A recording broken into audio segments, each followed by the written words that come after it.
Students, आप सभी का SR success towards channel में स्वागत है। हम पढ़ रहे हैं चैप्टर 6 तत्वों के निष्कर्षण के सिद्धांत एवं प्रक्रम। तो आज का हमारा टॉपिक है जस्ता या जिंक और उसका निष्कर्षण। तो आज के टॉपिक को समझने के लिए और इसे इजी बनाने के लिए मैं सीमा मैम के साथ वीडियो के अंत तक बने रहिए ताकि आज के टॉपिक को समझने में आपको आसानी हो। तो चलिए आज की क्लास स्टार्ट करते हैं। तो जस्ता या जिंक जिसका संकेत Zn होता है, इसका परमाणु भार 65.38, जिंक की संयोजकता 2 और इसका परमाणु क्रमांक 30, ऑक्सीकरण अवस्था +2 प्रदर्शित करता है। इसका इलेक्ट्रॉनिक विन्यास 1s2, 2s2, 2p6, 3s2, 3p6, 3d10, 4s2 होता है। आवर्त सारणी में स्थान, जिंक को आवर्त सारणी में संक्रमण तत्वों की श्रेणी या डी ब्लॉक में समूह 12 उप समूह सेकंड बी में प्रथम तत्व के रूप में रखा गया है। ऐतिहासिक काल में इसे यशदा के नाम से जाना जाता था, अब इसे जस्ता या दास्ता कहा जाता है। रोम के लोग जस्ता के ऑक्साइड को जिंक ऑक्साइड कहते हैं। प्राप्ति स्थान, प्रकृति में ये किस रूप में पाया जाता है? तो जिंक प्रकृति में मुक्त अवस्था में नहीं पाया जाता है, जिंक हमेशा संयुक्त अवस्था में पाया जाता है। ये खनिज और अयस्क के रूप में पाया जाता है। यहाँ पर हम जिंक के प्रमुख खनिज एवं अयस्क को देखते हैं, जिसमें फर्स्ट कार्बोनेट के रूप में कैलेमाइन, सेकेंड सल्फाइड के रूप में जिंक ब्लेंडी, थर्ड सिलिकेट के रूप में विलेमाइट, फोर्थ ऑक्साइड के रूप में जिंकाइट, फिफ्थ आयरन ऑक्साइड के रूप में फ्रैंकलिनाइट, सिक्स एल्युमिनियम ऑक्साइड के रूप में गहनाइट। ये प्रमुख जिंक के खनिज एवं अयस्क हैं जो संयुक्त अवस्था में पाए जाते हैं। आगे हम देखते हैं जिंक का निष्कर्षण। जिंक का निष्कर्षण, जिंक का निष्कर्षण मुख्य सल्फाइड अयस्क जिंक ब्लेंडी यानी जिंक सल्फाइड से किया जाता है। तो ये विभिन्न पदों में होता है। तो फर्स्ट इसमें पद है सांद्रण और सेकंड है सांद्रित अयस्क से जिंक का निष्कर्षण। तो सांद्रित अयस्क से जिंक का निष्कर्षण ये दो विधियों से होता है। फर्स्ट तापीय अपचयन विधि और सेकंड विद्युत अपघटनी विधि। तो तापीय अपचयन विधि में ये 3 स्टेप में होता है। फर्स्ट भर्जन, सेकंड अपचयन, थर्ड शोधन। तो फर्स्ट हम देखते हैं सांद्रण। तो जो हमको अयस्क मिला है इसको सांद्रित किया जाता है। तो चूंकि मुख्य इसमें सल्फाइड अयस्क है जिंक ब्लेंडी, तो जिंक ब्लेंडी चूंकि ये सल्फाइड अयस्क है तो इसका सांद्रण फेन उत्प्लावन विधि से किया जाता है। तो इसमें एक आयताकार हौज लिया जाता है जिसमें अयस्क, पानी और चीड़ का तेल या यूकेलिप्टस का तेल लिया जाता है और ऊपर से वायु की तेज धारा प्रवाहित की जाती है। तो इसमें यहाँ पर झाग बनने लगता है। तो इसमें जो ये अयस्क होता है इसमें मिट्टियों की अशुद्धियों को दूर करने के लिए इस विधि का प्रयोग किया जाता है। जब झाग बनता है तो अयस्क झाग के साथ ऊपर उठने लगता है और जो अशुद्धियां होती है ये नीचे पात्र की तली में बैठ जाता है और ये झाग के साथ जो अयस्क होता है इसको अलग करके अयस्क को प्राप्त कर लिया जाता है। तो इस प्रकार सांद्रण विधि से अयस्क को सांद्रित कर लिया जाता है। तो फेन उत्प्लावन विधि से हमें सांद्रित अयस्क प्राप्त हो गया। अब इस सांद्रित अयस्क से जिंक का निष्कर्षण करेंगे। तो सेकंड पॉइंट देखते हैं सांद्रित अयस्क से जिंक का निष्कर्षण। तो इसमें हमने जैसे कहा कि ये 2 विधि में होता है। तो फर्स्ट विधि हम देखते हैं तापीय कार्बन अपचयन विधि। तो इसमें ये 3 स्टेप में होता है। तो फर्स्ट हम इसमें देखते हैं भर्जन। अब चूंकि यहाँ पर भर्जन कहा गया है, भर्जन की प्रक्रिया वात्य भट्टी में या परावर्तनी भट्टी में की जाती है और ये ऑक्सीजन की उपस्थिति में होती है। तो यहाँ पर जो सांद्रित अयस्क प्राप्त होता है, ये सांद्रित अयस्क को परावर्तनी भट्टी में वायु की अधिक मात्रा की उपस्थिति में 900 डिग्री सेल्सियस तापक्रम पर गर्म किया जाता है, जिससे जिंक सल्फाइड ऑक्सीकृत होकर जिंक ऑक्साइड में परिवर्तित हो जाता है। लेकिन कुछ मात्रा जिंक सल्फेट के रूप में रह जाती है। तो तापमान और वायु का नियंत्रण करके ये जिंक सल्फेट को भी जिंक ऑक्साइड में बदल दिया जाता है। यदि यहाँ पर कैलामाइन अयस्क यानी जिंक कार्बोनेट लिया जाता है तो वह भी ऑक्साइड में परिवर्तित हो जाता है। तो यहाँ पर जो सल्फर डाइऑक्साइड है ये उप उत्पाद के रूप में बनता है, जिसका उपयोग सल्फ्यूरिक अम्ल के उत्पादन में किया जाता है। भर्जित अयस्क का अपचयन 3 विधियों से किया जा सकता है। फर्स्ट है बेल्जियन विधि, सेकंड है सिलेसियन विधि और थर्ड है खड़ी ऊर्ध्वाधर रिटार्ड विधि। तो फर्स्ट हम देखते हैं बेल्जियन विधि।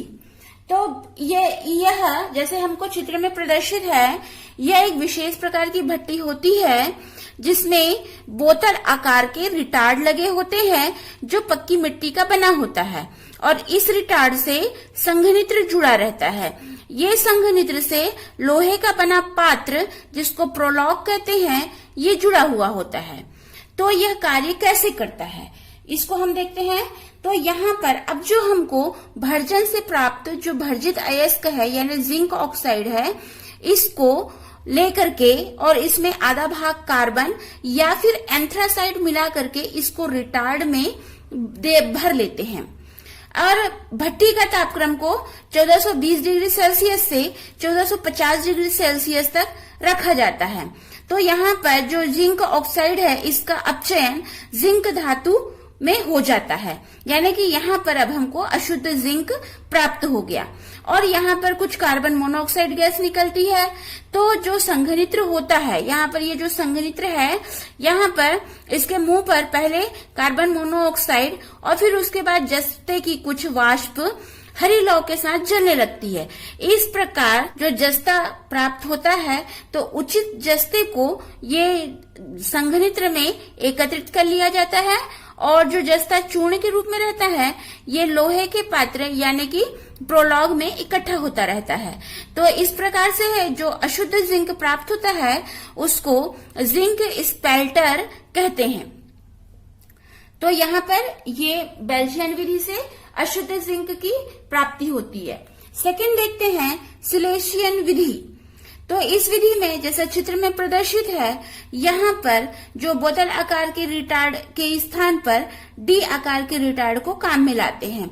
जैसा हमको चित्र में प्रदर्शित है, यहाँ पर ये भट्टी है और ये भट्टी में जिंक ऑक्साइड का अपचयन किया जाता है, यानी जिंक ऑक्साइड और कार्बन लेकर के इसको अपचयित किया जाता है और यहाँ पर बीच में ईंधन जलाया जाता है और इसमें जो गैस बनती है वो यहाँ से बाहर निकल जाती है और जो जिंक प्राप्त होता है इसको यहाँ पर संघनित्र से इकट्ठा कर लिया जाता है और इसको अलग कर लिया जाता है। तो यहाँ पर जिंक ऑक्साइड कार्बन से विक्रिया करके अशुद्ध जिंक यहाँ पर प्राप्त हो जाता है।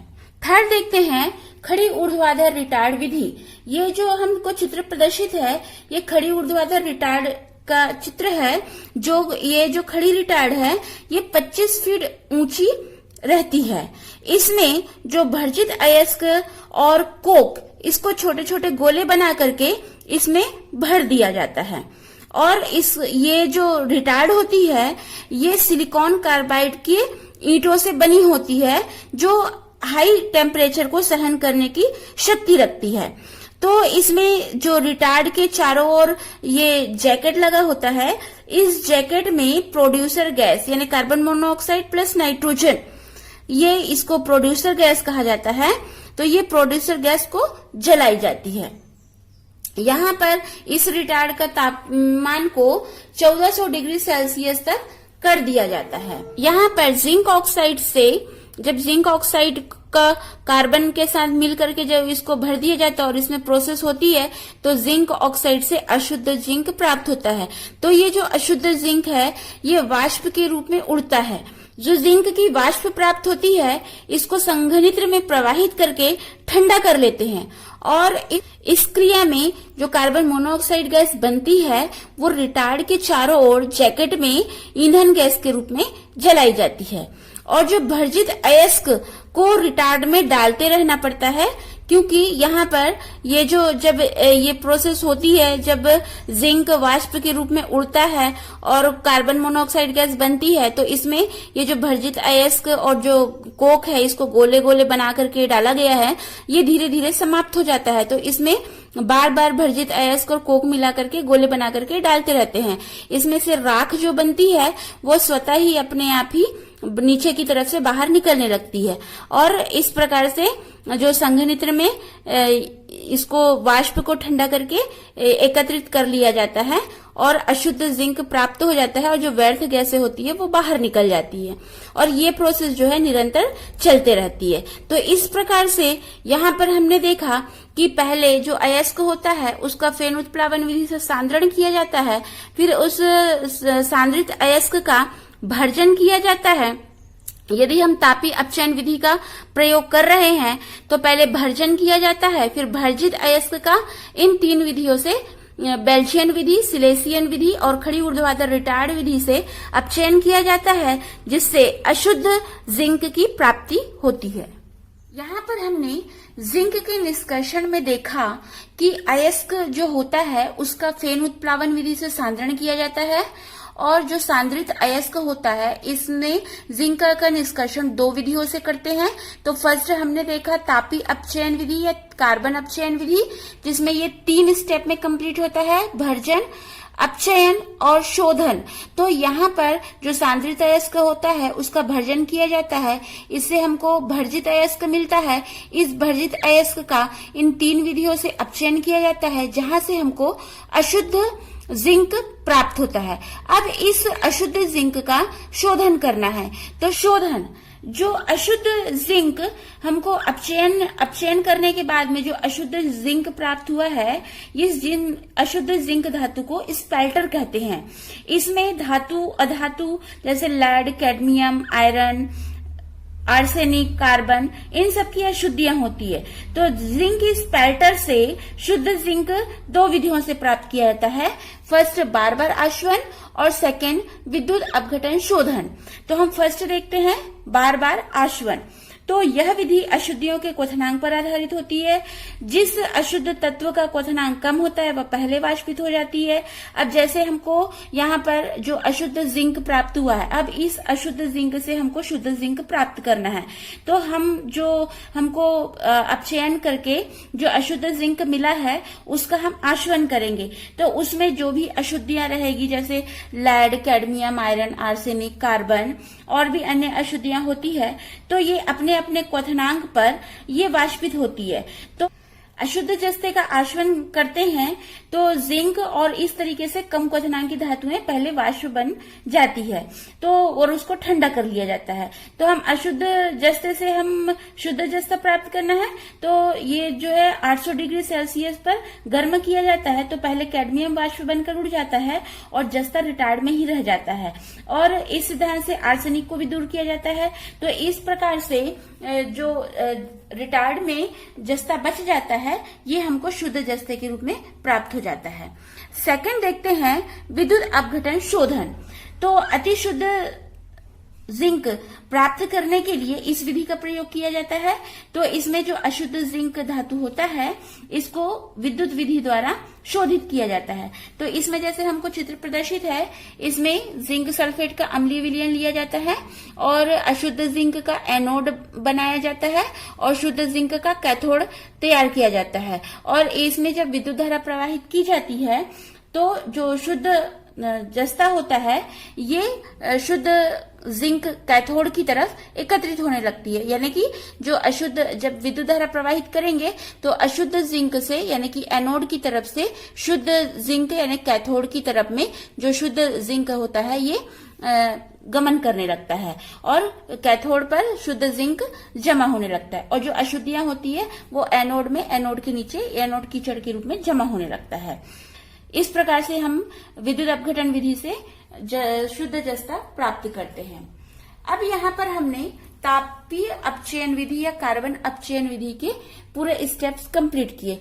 तो यहाँ पर हमने पहले देखा भर्जन हुआ, फिर अपचयन इन 3 विधि से, फिर इसका शोधन किए। तो शोधन जो है बार बार आश्वन से और विद्युत अपघटन विधि से किए। अब यहाँ पर सेकंड विधि देखते हैं, विद्युत अपघटनी विधि। इस विद्युत अपघटनी विधि में अब जिस प्रकार से हमने शुरुआत से जो अयस्क रहेगा उसका सांद्रण करेंगे फेनुत्प्लावन विधि से, और जो सांद्रित अयस्क रहेगा उसको भर्जन करेंगे, और भर्जन करने के बाद में हम उसको ऑक्साइड में परिवर्तित करेंगे, और वो जो ऑक्साइड रहेगा यानी कि भर्जित अयस्क रहेगा उसको विद्युत अपघटनी विधि से शुद्ध किया जाएगा। तो यहाँ पर जो भर्जित अयस्क मिलता है इसको H2SO4 से घोलते हैं और फिर उसको छानते हैं। तो जो हमको प्राप्त क्षणित मिलता है उसमें बुझा हुआ चूना डालते हैं। जब बुझा हुआ चूना डालते हैं तो उसमें जो iron, aluminium, arsenic, antimony, silicon, इनकी अशुद्धियां रहती है ये अवक्षेपित हो जाती है और फिर ये अवक्षेप को छान लिया जाता है। तो जो क्षणित द्रव होता है ये हमको मिलता है। अब इस क्षणित द्रव में जिंक का चूर्ण डालते हैं जिससे कॉपर और कैडमियम की अशुद्धियां दूर होती है, और अब हमको विलयन के रूप में जिंक सल्फेट प्राप्त होता है। तो इस जिंक सल्फेट में कुछ मात्रा में तनु H2SO4 की मात्रा भी उपस्थित रहती है। तो यहाँ पर एक विद्युत सेल तैयार किया जाता है, इसमें विद्युत धारा प्रवाहित करके शुद्ध जिंक को प्राप्त किया जाता है। तो यहाँ पर जो हमको जिंक सल्फेट का विलयन मिला है उसको एक पात्र में ले लेते हैं जिसमें तनु H2SO4 की थोड़ी मात्रा रहती है। इसमें एक इलेक्ट्रोड जो है शीशे की छड़ लेते हैं जो एनोड का कार्य करती है, और दूसरा इलेक्ट्रोड एल्युमिनियम की चादर का बनाते हैं जो कैथोड का कार्य करती है। और जब इसमें विद्युत धारा प्रवाहित की जाती है तो एनोड से जो जिंक होता है ये कैथोड की ओर गमन करता है, और यहाँ पर जो एल्युमिनियम की चादर होती है इस पर जिंक इकट्ठा होने लगता है, तो जिससे यहाँ पर शुद्ध जिंक प्राप्त हो जाता है। तो इस विधि से 99.97% शुद्ध जिंक प्राप्त किया जाता है। आगे देखते हैं जस्ते के गुण। इसमें फर्स्ट पॉइंट, जस्ता हल्का नीलापन लिए सफेद धातु है। सेकंड, जस्ता ऊष्मा व विद्युत का सुचालक होता है। थर्ड, जस्ते का गलनांक 420 डिग्री सेल्सियस और क्वथनांक 907 डिग्री सेल्सियस, यानी कि ये जस्ता जो है 420 डिग्री सेल्सियस पर गलता है और 907 डिग्री सेल्सियस पर उबलने लगता है। फोर्थ पॉइंट है कि ये जो जस्ता होता है ये सामान्य ताप पर भंगुर लेकिन 100 to 150 डिग्री सेल्सियस पर आघातवर्धनी और तन्य होता है। आगे देखते हैं जस्ते का उपयोग। जैसे लोहे की चादर या लोहे का पाइप, इसको जंग से बचाने के लिए उस पर जस्ते की परत चढ़ाई जाती है। मतलब कि जो जस्ते का उपयोग है इसको जंग से बचाने के लिए किया जाता है। तो इसमें फर्स्ट देखते हैं गैल्वेनाइजिंग या जस्ता चढ़ाना। तो इसमें क्या किया जाता है, जो लोहे की चादर होती है या कोई अन्य धातु होता है जिसको हमको जंग से बचाना है, तो जस्ते की पतली परत को उस पर चढ़ाना ही गैल्वेनाइजिंग कहलाता है। यानी कि जो लोहा होता है, लोहे को जंग से बचाने के लिए जो जस्ते की पतली परत चढ़ाई जाती है उसको ही गैल्वेनाइजिंग कहते हैं। तो इसको जो जस्ते को चढ़ाना, ये इसका उद्देश्य लोहे को जंग से बचाना होता है। तो हम देखते हैं कि लोहे की चादर से बाल्टी या मकान की छत बनाई जाती है या शटर तैयार किया जाता है। क्योंकि जस्ता लोहे से अधिक विद्युत धनात्मक होता है, जिसकी वजह से जब लोहे पर जस्ते की परत चढ़ाई जाती है तो जो नमी है या वायु है ये जस्ते पर क्रिया करके ऑक्साइड बनाता है और वो लोहे तक नहीं पहुंच पाता है, जिसकी वजह से लोहे पर जंग नहीं लगता है। तो जस्ते की परत को चढ़ाने के लिए पहले लोहे की चादर या फिर जो भी धातु रहता है उसको अच्छी तरीके से साफ कर लिया जाता है और उस साफ चादर को पिघले हुए जस्ते में डुबा दिया जाता है, जिससे और डुबाने के बाद में लोहे की चादर को रोलर से दबा दिया जाता है, जिससे जस्ता जो है लोहे की चादर पर पूरी तरीके से सभी ओर बराबर लग सके, और इस तरीके से जस्ते की परत को लोहे या अन्य धातु पर चढ़ा दिया जाता है। सेकंड देखते हैं शेरार्डीकरण। जो लोहे की वस्तु होती है उस पर जस्ते का चूर्ण को छिड़क दिया जाता है और उसको बहुत देर तक गर्म किया जाता है, जिससे जस्ता के कण हैं ये पिघलकर लोहे के ऊपर जम जाते हैं। इसको कहते हैं शेरार्डीकरण। सेकंड, जस्ते का उपयोग सोने और चांदी के निष्कर्षण में किया जाता है।